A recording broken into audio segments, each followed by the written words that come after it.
nggak sih kamu mikir kenapa politik itu bisa bikin heboh media sosial? Atau pidato satu saja disampaikan bisa mengubah cara orang memilih? Jawabannya ada di komunikasi politik. Ada beberapa pemahaman mengenai apa itu komunikasi politik. Salah satunya dari seorang ilmuwan komunikasi politik Indonesia. Mas Wadi Rauf berpendapat bahwa komunikasi politik merupakan salah satu pokok bahasan dalam ilmu politik. Karena pesan-pesan yang ada disampaikan dalam proses komunikasi salah satu bersifat politis dan berhubungan langsung dengan kewenangan politik suatu negara, pemerintahnya, serta tindakan komunikator sebagai pelaku kegiatan politik. Komunikasi politik sesungguhnya adalah studi tentang semua jenis hal dan proses politik yang memungkinkan terjadinya komunikasi dengan menelaah berbagai proses pengolahan, penyampaian, dan penerimaan informasi serta faktor-faktor lain yang mempengaruhi sikap, pendapat, keyakinan, sistem nilai, dan perilaku individu terhadap masalah-masalah politik atau proses-proses politik, baik melalui maupun di luar media. Secara sederhana, komunikasi politik hanya merupakan gabungan dari kata komunikasi dan politik. Jika sudah digabungkan, komunikasi dan politik memiliki makna yang lebih luas dan tidak sederhana. Secara interaksional, komunikasi politik memang berada pada dominan komunikasi. Namun, pada saat ini yang sama, komunikasi politik telah menjabatani dua disiplin ilmu di dalam ilmu sosial, yaitu disiplin ilmu komunikasi dan ilmu politik. Kenapa komunikasi politik itu penting? Komunikasi politik itu penting karena ia adalah jabatan utama antara rakyat, media, dan penguasa. Pertama, menghubungkan rakyat dan pemerintah. Komunikasi politik memungkinkan masyarakat menyampaikan aspirasi kepada pemerintah dan sebaliknya. Contoh lewat pidato, debat politik, atau media sosial. Rakyat bisa tahu program kerja calon presiden. 2. Mempengaruhi opini publik dan perilaku memilih. Informasi politik yang disampaikan lewat media bisa mempengaruhi cara masyarakat memilih atau bersikap terhadap isu-isu politik. Contohnya, framing berita atau kampanye di TikTok bisa mengubah persepsi publik terhadap tokoh politik. 3. Bentuk kesadaran politik. Komunikasi politik membantu masyarakat memahami hak, kewajiban, dan isu-isu penting dalam negara. Contohnya edukasi tentang pemilihan, undang-undang ITE atau hak asasi manusia membuat politik lebih sadar dan kritis. Keempat, alat kontrol sosial dan kritik. Lewat komunikasi politik, masyarakat bisa menyuarakan kritik terhadap kebijakan, memberi tekanan politik, dan mendorong perubahan. Contohnya, aksi protes online terhadap undang-undang yang dianggap bermasalah. 5. Adaptasi dengan perkembangan teknologi. Di era digital, sekarang ini komunikasi politik menjadi saran penting untuk kampanye digital, demokrasi, dan perlawanan terhadap hoax.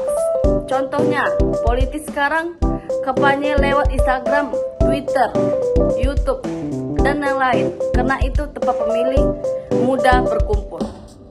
Baik, dari kesimpulannya, komunikasi politik adalah alat utama dalam menjaga keseimbangan antara kekuasaan dan rakyat, serta mendorong keterlibatan masyarakat dalam proses politik. Tanpa komunikasi politik, demokrasi tidak bisa berjalan dengan sehat. Selanjutnya, ada beberapa contoh judul skripsi yang telah dibuat yang mengambil pembahasan komunikasi politik sebagai pembahasannya. Yang pertama, itu ada strategi komunikasi politik pasangan calon wali kota Banda Aceh pada Pilkada 2017. Nah, yang kedua, ada komunikasi politik pada pemilihan kepala desa Segati. Yang ketiga, ada komunikasi politik media massa, studi analisis wacana terhadap pemberitaan Partai Nasdem di harian media Indonesia. Selanjutnya ialah model komunikasi politik. Dalam buku Teori-Teori Komunikasi oleh Zainal Mukarom dijelaskan secara konseptual. Kangara 2009 menjelaskan, model komunikasi politik ini dibagi menjadi 3 model. Yang pertama yaitu model sistematik. Model ini merupakan pola komunikasi politik yang utuh, satu kesatuan yang terdiri dari bagian-bagian di dalamnya dan saling terhubung antara yang satu dengan yang lainnya. Yang kedua, ada model proses. Yang ketiga adalah model efektivitas. Kemampuan seorang tokoh dalam mengirim pesan atau informasi yang baik, kemampuan menjadi pendengar yang baik, kemampuan atau keterampilan yang menggunakan berbagai media atau alat audiovisual merupakan bagian penting dalam melaksanakan komunikasi yang efektif. Selanjutnya ialah teori-teori yang berkaitan dengan komunikasi politik. Jadi, ini bisa jadi acuan untuk penyusunan proposal nantinya. Dalam komunikasi politik, terdapat teori-teori yang berkaitan dengan komunikasi politik. Secara garis besar, NIMO 2005 membagi teori komunikasi politik menjadi 2 macam, yaitu teori kepribadian dan diri politik. Pembahasan yang pertama yaitu teori kepribadian dalam politik. Jumlah teori tentang kepribadian sama banyaknya dengan jumlah definisinya. Pada tulisan ini akan difokuskan pada beberapa saja di antaranya, tetapi spesifik pada yang memberikan gambaran tentang belajar politik. Yang pertama, teori kebutuhan. Yang kedua, teori psikoanalitik. Yang ketiga, teori sifat. Yang keempat, teori tipe. Dan yang terakhir, teori fenomenologis. Pembahasan selanjutnya, diri politik. Pada bahasan tadi telah dijelaskan bahwa kepribadian adalah totalitas perilaku individu yang terwujud dalam kecenderungan yang berulang dan berpola pada seluruh variasi situasi dan mengenai berbagai objek. Salah satu objek tindakan sehari-hari adalah diri sendiri. Tidak berbeda dengan tindakan terhadap orang lain. Orang yang bisa menghargai dan mendorong diri sendiri atau merasa jijik menyalahkan dan menghukum diri sendiri.